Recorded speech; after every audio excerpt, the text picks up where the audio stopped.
Di video kali ini kita akan melanjutkan cerita pada episode sebelumnya yang menceritakan bagaimana Light akhirnya bisa membalaskan dendamnya pada Nano. Nah, kira-kira di episode kali ini apa yang terjadi pada Nano yang akan menjadi target balas dendam Light berikutnya? Dan siapa Kava yang sebenarnya? Oke, dengan begitu daripada lama-lama lagi berikut pembahasan cerita kali ini. Setelah Light membuka topengnya, Nano pun bertanya apakah sosok di hadapannya benar-benar Light yang asli. Light membenarkan hal itu dan menegaskan bahwa dirinya bukan ilusi, bukan tiruan, dan juga tidak memiliki saudara kembar. Namun, Nano masih belum sepenuhnya yakin, karena sudah sekitar 3 tahun berlalu dan seharusnya Light sudah tumbuh lebih besar, sementara sosok yang berdiri di depannya saat ini sama sekali tidak berubah sedikit pun. Light lalu menjelaskan bahwa pertumbuhannya memang telah ia hentikan dengan sengaja. Semua itu ia lakukan agar dirinya tidak melupakan perbuatan mereka yang telah mengkhianatinya, menyingkirkannya, dan memperlakukannya layaknya hama yang tidak berguna. Mendengar penjelasan itu, Nano perlahan mulai percaya bahwa orang di hadapannya memang Light yang asli dan masih hidup. Bagaimanapun, 3 tahun telah berlalu, dan selama itu pula Nano terus dihantui mimpi yang sama, yaitu saat Light dikhianati dan hampir dibunuh. Namun, yang paling membuatnya menyesal adalah kenyataan bahwa waktu itu ia hanya diam dan menyaksikan semuanya dari kejauhan. Dalam benaknya, seharusnya ia menghentikan yang lain, lalu membunuh Light dengan tangannya sendiri secara sadis. Andai saja hal itu ia lakukan, maka tidak akan ada penyesalan maupun mimpi buruk yang terus menghantuinya hingga sekarang. Selain itu, Nano juga tidak lagi diperbolehkan ikut dalam pencarian master, karena Light dianggap bukan kandidat master yang sesungguhnya. Hal itu membuat impiannya untuk menciptakan senjata legendaris seakan ikut hancur. Baginya, akan jauh lebih baik jika Light mati dimakan monster, atau dibunuh olehnya sendiri melalui penyiksaan yang kejam, hingga membuat Light menyesal terlahir ke dunia. Dalam pandangan Nano,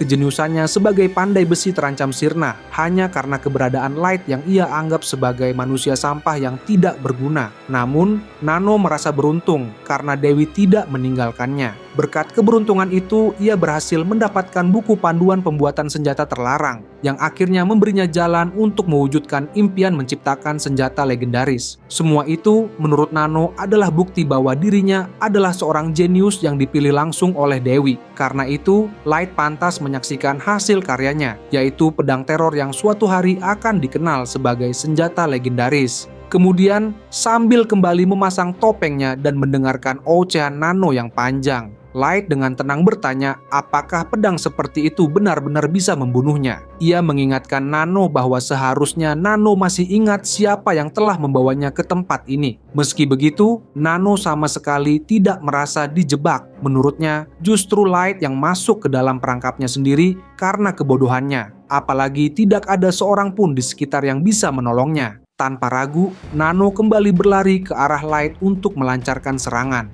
Namun, serangan itu kembali ditahan dengan sangat mudah. Kali ini, Nano yakin bahwa tongkat dan topeng yang digunakan Light seharusnya tidak mampu menahan efek pedang teror. Ia menduga Light pasti menggunakan item sihir lain, mungkin gelang yang melingkar di lengan kanannya. Dalam pikirannya, semua item sihir itu pasti Light dapatkan saat mati-matian bertahan hidup di Dungeon Abyss, sembari menunggu kesempatan untuk membalas dendam. Nano pun semakin yakin bahwa semua usaha Light akan sia-sia, layaknya manusia sampah yang tidak berguna. Bagaimanapun juga, ia memiliki level 300 dan mampu menciptakan senjata legendaris, sementara Light hanyalah manusia lemah dan bodoh. Karena itu, menurut Nano, tidak ada gunanya Light bersusah payah melawan pedang teror miliknya. Saat Nano terus mengoceh dan menghina tanpa henti, Light dengan santai menusukkan ujung tombaknya tepat ke dada Nano, membuatnya berteriak kesakitan sebelum kembali terjatuh ke tanah. Dengan nada tenang, Light berkata bahwa meskipun Nano berada di level 300 dan memiliki senjata terkutuk, semua itu sama sekali tidak berarti. Sejak awal, Light telah mengambil langkah untuk menjebaknya, sehingga seharusnya Nano menyadari bahwa dirinya sudah berada di dalam situasi yang tidak menguntungkan. Di sisi lain, Nano yang mulai kehilangan kewarasannya justru berteriak dan menyuruh Light agar tidak bersikap sombong. Dengan penuh amarah, ia memaksakan diri untuk bangkit dan kembali melancarkan serangan, karena dalam benaknya Light seharusnya hanya diam, pasrah, dan menjadi bahan bagi pedang terornya. Namun, semua serangan Nano berhasil ditangkis Light tanpa membuatnya bergeser sedikit pun. Hal itu justru semakin memicu amarah Nano, yang terus melontarkan hinaan dan menyuruh Light sadar akan posisinya yang rendah sebagai manusia. Light pun membalas dengan mengatakan bahwa justru Nano lah yang seharusnya sadar akan posisinya sendiri. Pada saat itu, Light memukul tangan Nano dengan keras hingga pedang teror tersebut terlepas dari genggamannya. Begitu Nano kehilangan fokus, Light langsung menendang wajahnya dengan kuat, membuat tubuh Nano terpental dan jatuh di jalanan sambil merintih kesakitan. Melihat hal itu, Light tidak habis pikir bagaimana Nano bisa begitu ceroboh hingga dengan mudah menjatuhkan pedangnya hanya karena tersenggol sedikit. Bahkan, pedang teror yang selama ini dibanggakan Nano kini terlihat sama sekali tidak berguna. Nano pun mengira bahwa Light berniat mencuri pedangnya. Namun Light berkata bahwa tidak ada satupun orang yang mau mencuri pedang menjijikan seperti itu. Sebaliknya, Light justru berniat menghancurkan pedang tersebut. Menyadari niat itu, Nano langsung dilanda kepanikan saat melihat Light meletakkan ujung bawah tombaknya tepat di atas bilah pedang teror. Dalam keadaan putus asa, Nano mulai berteriak dan memohon agar Light menghentikan perbuatannya, karena pedang itu adalah karya besar yang akan ia wariskan dan menjadi bukti kejeniusannya. Namun, menurut Light, Nano seharusnya memahami bahwa pedang yang dia ciptakan sama sekali bukanlah pedang legendaris. Senjata itu dibuat dengan mengorbankan banyak manusia tidak bersalah, sehingga lebih pantas disebut sebagai karya sampah yang tidak berguna. Selain itu, senjata terkutuk seperti itu tidak layak dipuji, dan bahkan tidak pantas untuk terus ada di dunia ini, sehingga menghancurkannya adalah pilihan yang paling tepat. Tanpa ragu, Light pun mengangkat tombaknya, dan di saat Nano berteriak histeris sambil memohon dengan putus asa, Light langsung menghancurkan pedang tersebut hingga menjadi serpihan. Nano menangis dan meraung penuh keputusasaan, namun Light sama sekali tidak peduli dan terus menghancurkan sisa-sisa pedang itu hingga menjadi potongan yang lebih kecil. Ketika Nano mencoba bangkit dan menyerang, Light sekali lagi menendang wajahnya dengan keras, membuat tubuh Nano terlempar berputar sebelum akhirnya jatuh tak sadarkan diri. Meski demikian, Light sebenarnya masih belum sepenuhnya puas dalam membalaskan dendamnya. Baginya, akan terlalu mudah jika Nano mati begitu saja. Tak lama setelah Nano tumbang, Kava tiba-tiba muncul. Melihat kehadiran Kava, Light langsung bertanya sejak kapan ia berada di sana. Namun Kava sama sekali tidak tertarik menjawab, karena perhatiannya justru tertuju pada Light yang langsung ia amati menggunakan sihir penilaian. Dari hasil penilaian itu, Kava mengetahui bahwa Light saat ini berada di level 1000. Meski begitu, menurutnya level tersebut seharusnya masih belum cukup untuk mengalahkan pasukan White Knight. Hal itu membuatnya menyimpulkan bahwa pasti ada pihak lain yang membantu Light, sekaligus memiliki keterkaitan dengan menara raksasa. Dan ia yakin tidak akan lama lagi sebelum pihak lain tersebut ikut muncul. Meski demikian, Kava tetap merasa janggal, karena seharusnya tidak ada alasan untuk terburu-buru menangkap Nano, jika dalang di balik semua kejadian ini benar-benar seorang penyihir menara. Saat Kava terus berbicara sendiri, seolah sedang menyusun kesimpulan di kepalanya, Light akhirnya bertanya apa sebenarnya yang ingin ia bicarakan. Namun Kava tetap tidak menggubris pertanyaan itu. Ia justru mengira bahwa Light sedang berpura-pura tidak tahu atau memang benar-benar tidak memahami apapun. Sehingga menurutnya akan jauh lebih baik jika mereka segera berpindah tempat. Tanpa basa-basi, Kava pun menyampaikan bahwa tujuan kedatangannya hanyalah untuk mendapatkan informasi dari Light. Mendengar hal tersebut, Light merasa bingung dan mencoba menanyakan identitas asli Kava yang sebenarnya. Ia menegaskan bahwa dirinya hanya berniat membalas dendam pada Nano dan sama sekali tidak memiliki niat untuk bermusuhan, menangkap, ataupun menyiksa Kava. Bahkan, jika ada hal yang ingin ditanyakan, Light bersedia menjawab dan memilih untuk berbicara terlebih dahulu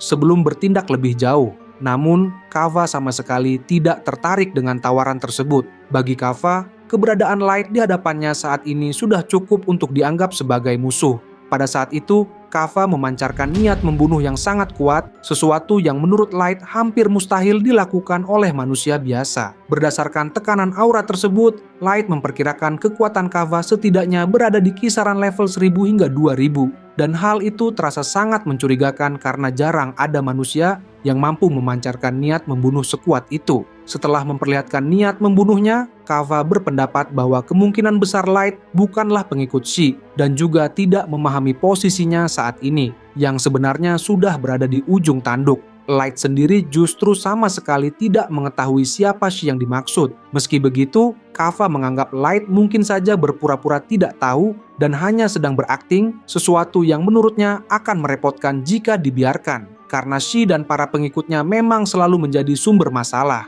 Di sisi lain, Light merasa bahwa dirinya baru saja mendapatkan informasi penting tentang sosok bernama Shi. Entah mengapa, nama itu terasa berkaitan dengan para master, meski ia yakin bahwa Shi bukanlah seorang master. Setelah itu, Kava memutuskan untuk menangkap Light demi mendapatkan informasi yang lebih rinci, sekaligus memberi kesempatan pada Light untuk menyelesaikan dendamnya dengan membunuh Nano. Tentu saja Light tidak menerima ucapan tersebut. Ia sama sekali tidak sudi jika target balas dendamnya dirampas begitu saja, terlebih lagi ia memang tidak berniat membunuh Nano secara langsung.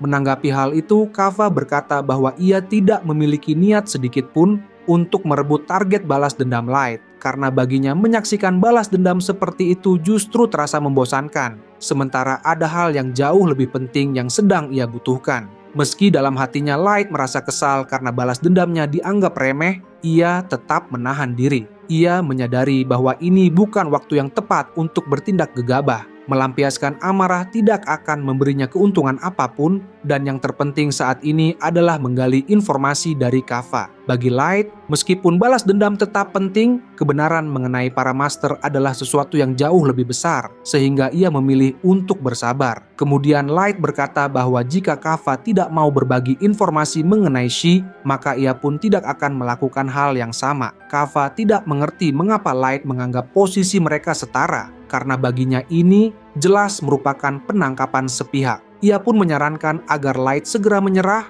membunuh Nano yang tergeletak di tanah, lalu membiarkan dirinya menangkap Light. Mendengar ucapan itu, Light justru tersenyum, karena persiapan yang ia susun sejak awal akhirnya membuahkan hasil. Light membenarkan bahwa ini memang penangkapan sepihak, namun bukan untuk dirinya, melainkan untuk Kava yang merupakan flash zombie dengan level 5000.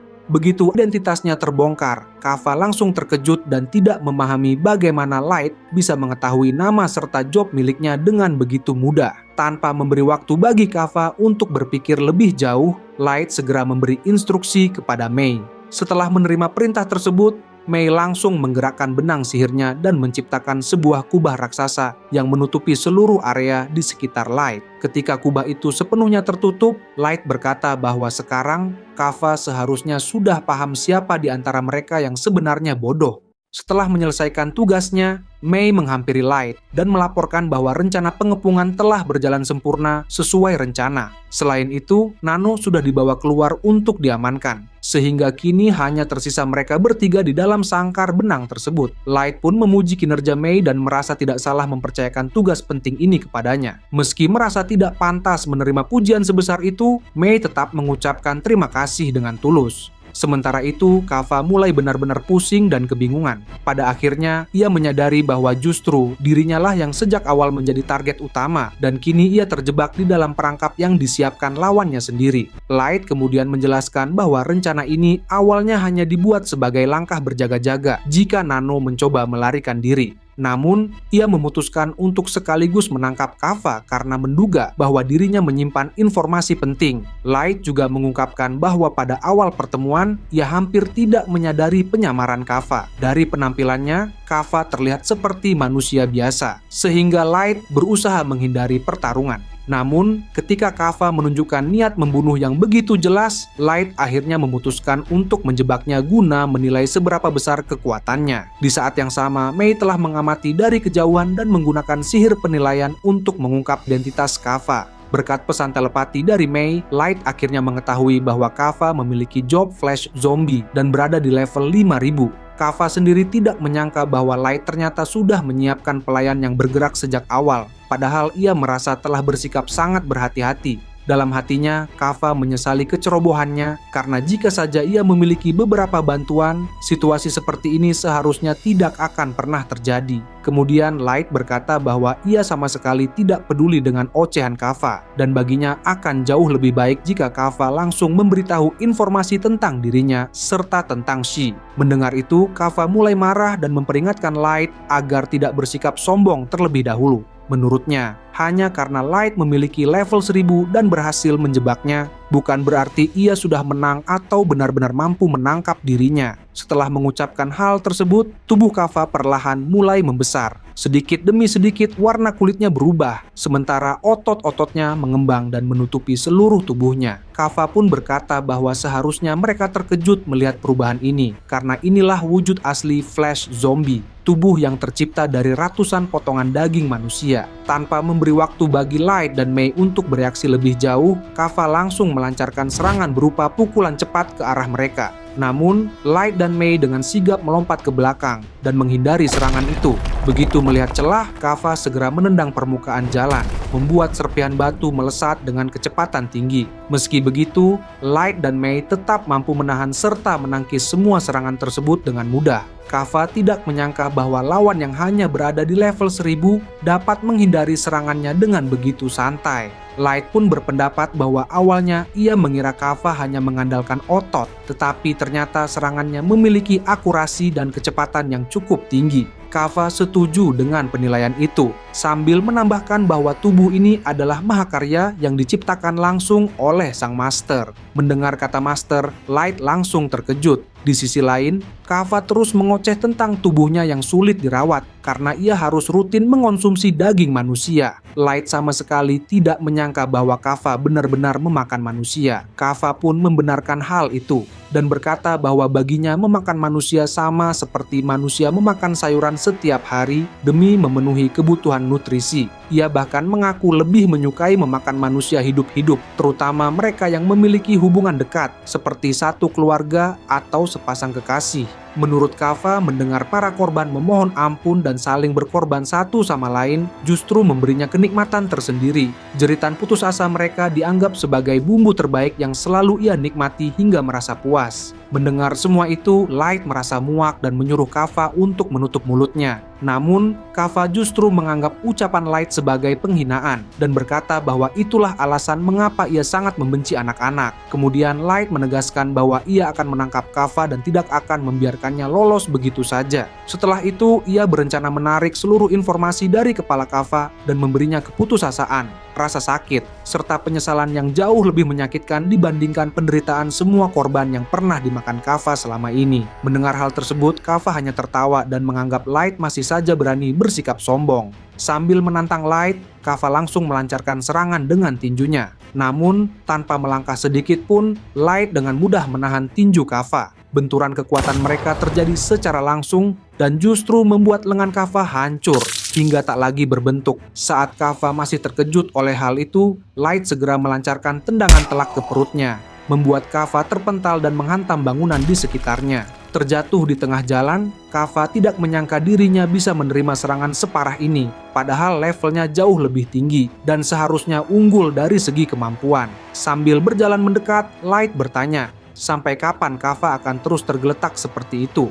Ia juga mempertanyakan kemana perginya tubuh kuat yang sebelumnya dibanggakan Kaffa. Atau apakah kekuatan tersebut hanya digunakan untuk memakan manusia yang tidak berdaya? Sambil meregenerasi lengannya, Kaffa memperingatkan Light agar tidak merasa sombong terlebih dahulu. Melihat hal itu, Light menyadari bahwa sebagai makhluk zombie, Kaffa tidak akan merasakan apapun meski lengannya hancur. Menurut Kaffa, Light kemungkinan menggunakan senjata atau magic item untuk memperkuat fisiknya, hingga mampu menandingi makhluk level 5000 sepertinya. Karena itulah, Kaffa menganggap wajar jika Light mampu melawan pasukan White Knight. Awalnya, Kaffa berniat menangkap lawannya hidup-hidup. Namun, ia menyadari bahwa hal itu hanya akan membuang waktu dan berisiko membiarkan musuhnya melarikan diri. Dengan kekuatan yang dimilikinya sekarang, ia sebenarnya bisa membunuh dengan cepat. Tetapi karena keadaan memaksanya, ia pun memutuskan untuk menggunakan kekuatan tersebut. Tak lama kemudian, tubuh Kaffa kembali berubah. Kali ini, seluruh tubuhnya mulai mengeluarkan bilah-bilah tajam berwarna gelap yang tampak mengerikan. Light menduga bahwa Kaffa telah mengaktifkan senjata tersembunyinya, dan itu bukanlah senjata biasa, melainkan senjata terkutuk. Kaffa pun menjelaskan bahwa tubuhnya kini dipenuhi oleh senjata terkutuk yang membuatnya jauh lebih kuat, meskipun kekuatan tersebut sulit dikendalikan karena kutukan yang sangat kuat di dalamnya. Namun, berkat tubuh zombinya yang diciptakan oleh sang master, berapapun senjata terkutuk yang digabungkan tidak akan menimbulkan efek samping sedikit pun. Sebaliknya, seluruh kutukan itu justru memperkuat tubuhnya. Hingga kini ia telah menjadi bagian dari senjata kelas fantasma tingkat tinggi. Kava menambahkan bahwa hanya dengan menyentuh tubuhnya, lawan akan menderita rasa sakit luar biasa hingga berharap mati. Namun, Light menilai bahwa Kava terlalu melebih-lebihkan kekuatan kutukan tersebut. Kava menganggap Light hanya sedang menggertak dan ia yakin bahwa Light sebenarnya merasa takut. Mei pun ikut menambahkan bahwa apa yang dikatakan Light adalah benar dan tidak ada gunanya merasa takut pada senjata kelas fantasma. Light menyetujuinya, karena bagi mereka, yang perlu dilakukan hanyalah membuktikan bahwa senjata milik Kava sama sekali tidak berarti. Sementara itu, Kava tidak mengerti mengapa mereka berdua masih saja bersikap tenang, meski jelas berada dalam posisi terpojok. Ia pun mulai curiga bahwa semua ini hanyalah upaya untuk mengulur waktu hingga bantuan tiba. Kemudian Light berkata bahwa ia hanya perlu membuktikannya dengan menggunakan senjata yang jauh lebih terkutuk daripada milik Kava untuk melawannya. Dengan cara itu, ia bisa menunjukkan arti keputusasaan dan rasa takut yang sebenarnya. Begitu Kava melihat senjata yang dikeluarkan Light, tubuhnya langsung merinding. Ia terkejut sekaligus diliputi ketakutan saat menyadari pedang mengerikan yang kini berada di tangan Light. Light lalu menjelaskan bahwa senjata terkutuk tersebut berasal dari kartu ultra rare miliknya dan merupakan senjata kelas mythical. Ia bahkan merasa bersyukur masih menyimpannya di dalam item box karena sebelumnya ia mengira pedang itu tidak akan pernah digunakan. Melihat hal tersebut, Kava mulai ketakutan dan menganggap Light sudah benar-benar gila karena bisa memegang pedang terkutuk berbahaya itu dengan begitu santai. Namun Light justru menanggapi dengan tenang dan mengatakan bahwa senjata ini sama sekali tidak berbahaya baginya, mengingat levelnya telah mencapai 9.999 sehingga kutukan setinggi apapun masih bisa ia tahan. Kava tidak bisa mempercayai klaim tersebut dan menganggap level Light yang disebutkan hanyalah gertakan. Bagaimanapun, ia sudah menggunakan sihir penilaian dan mengonfirmasi bahwa level Light hanya berada di angka 1000. Sambil tersenyum, Light menjelaskan bahwa semua itu sengaja dilakukan agar Kava keluar dari persembunyiannya. Merasa kesal, Kava menganggap semua perkataan Light hanyalah kebohongan, dan pedang itu tak lebih dari sekadar gertakan. Light pun menantangnya untuk membuktikannya secara langsung. Entah itu benar atau hanya tipuan belaka. Terprovokasi oleh amarah, Kava langsung menyerang dengan seluruh kekuatannya, berniat membunuh Light. Namun, dengan satu tebasan ringan, Light memotong lengan kanan Kava hingga terputus, membuatnya berteriak histeris menahan rasa sakit. Sambil memegangi lengannya yang terputus, Kava kebingungan karena ia bisa merasakan sakit, padahal dirinya adalah makhluk zombie. Light kemudian menjelaskan bahwa pedang bernama World Devourer bukan hanya mampu memotong daging, tetapi juga dapat memutus segala jenis objek tanpa pengecualian. Bahkan, pedang itu sanggup memotong keberadaan seperti jiwa, dan setiap luka yang dihasilkan tidak akan bisa disembuhkan dengan sihir apapun. Bisa dikatakan, World Devourer adalah senjata kelas mythical yang berasal dari kartu ultra rare. Namun, jika digunakan oleh seseorang dengan level di bawah 9.000, pedang ini akan menyebabkan gangguan mental yang sangat parah. Karena alasan itu, hanya 4 orang yang mampu menggunakannya, termasuk Light dan 49. Akan tetapi, karena masing-masing dari mereka sudah memiliki senjata sendiri, pedang terkutuk tersebut selama ini hanya disimpan untuk digunakan pada saat yang benar-benar diperlukan. Saat ini Light berniat memotong tubuh Kava menjadi beberapa bagian, agar lebih mudah ditangani. Di sisi lain, Kava akhirnya menyadari bahwa semua yang dikatakan Light tentang levelnya memang benar. Ia berpikir bahwa Light dan rekannya pasti berkaitan dengan sosok Master, karena ia tidak bisa membayangkan berapa lama waktu yang dibutuhkan untuk mencapai level setinggi itu. Namun Light dengan tenang mengatakan bahwa dirinya bukanlah Master yang Kava maksud. Kava tetap yakin bahwa jika seseorang memiliki level di atas 9.000, maka keberadaannya pasti berhubungan dengan Shi. Ia pun menyesali dirinya sendiri karena tidak menyadari hal itu sejak awal dan gagal membuat persiapan yang matang. Meski begitu, Light sama sekali tidak peduli pada penyesalan Kava.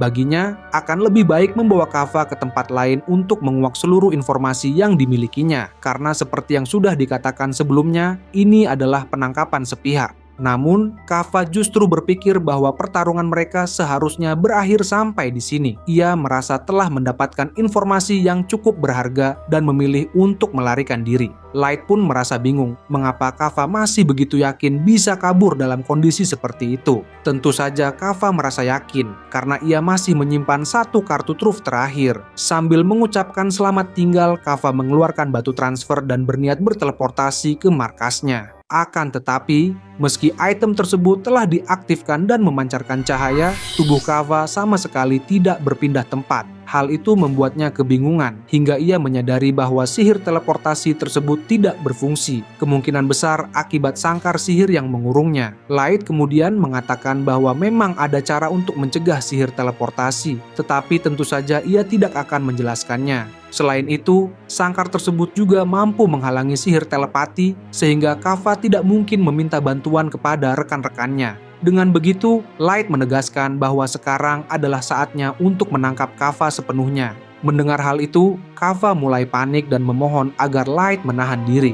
Ia mengatakan bahwa jika dirinya dibunuh, maka sang master pasti akan bergerak mencarinya, dan hal itu akan menimbulkan kecurigaan besar. Karena itu, Kava menyarankan agar mereka bekerja sama dan melupakan semua yang telah terjadi, serta berjanji tidak akan melaporkan kejadian ini kepada masternya, sehingga Light tidak perlu menjadikan sang master sebagai musuh. Namun Light dengan tegas mengatakan bahwa ia tidak takut pada para master. Baginya, siapapun yang berani menghalangi jalannya, bahkan jika itu dunia sekalipun, akan ia musuhi dan hancurkan tanpa ragu. Saat Light mulai berjalan mendekat, Kava berteriak ketakutan sambil menyuruhnya pergi. Akan tetapi, Light kembali menebas lengan Kava, membuatnya menjerit kesakitan dan terpuruk dalam keputusasaan, merangkak di tanah sambil memohon pertolongan kepada masternya. Light lalu berkata bahwa tidak akan ada siapapun yang datang untuk menolong Kava. Sudah saatnya Kava menebus seluruh dosa yang pernah ia perbuat, terutama terhadap manusia-manusia yang telah ia makan selama ini.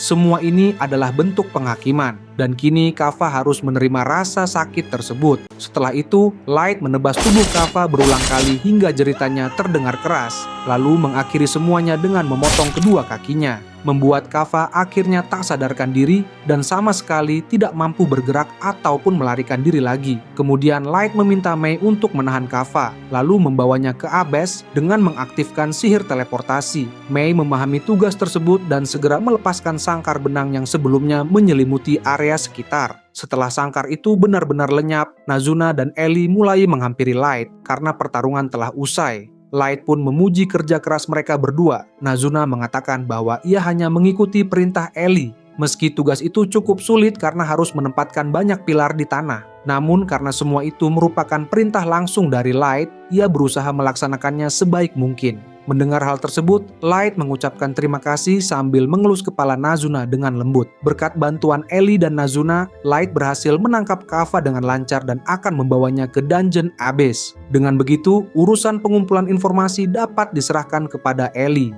Terlebih Kava tampaknya memiliki banyak informasi penting mengenai Master. Ellie pun menerima tugas tersebut dan berniat mengorek seluruh informasi yang dimiliki Kava. Karena telah banyak membantu, Light kembali mengucapkan terima kasih kepada Ellie, terutama atas pembuatan pilar-pilar di sekitar pemukiman. Ellie menerima pujian itu dengan tenang. Bagaimanapun juga, berkat pilar-pilar tersebut, mereka berhasil memblokir sihir teleportasi dan telepati, sama seperti sistem yang ada di dalam menara raksasa. Tak lama kemudian, Mei memberitahu Light bahwa persiapan untuk berpindah ke Abyss telah selesai. Tiba-tiba Ellie meminta waktu sebentar kepada Mei dan menyarankan agar Kava juga dibawa ke menara untuk menggali beberapa informasi tambahan. Light pun mengizinkan hal tersebut. Selain itu, Ellie dan Nazuna akan membersihkan sisa-sisa pertarungan dan bisa meminta bantuan para pelayan. Setelah semuanya diputuskan, Light memilih kembali ke Abyss lebih dulu untuk melanjutkan balas dendamnya terhadap Nano. Ellie pun mengatakan bahwa kali ini Light tidak perlu lagi menahan diri.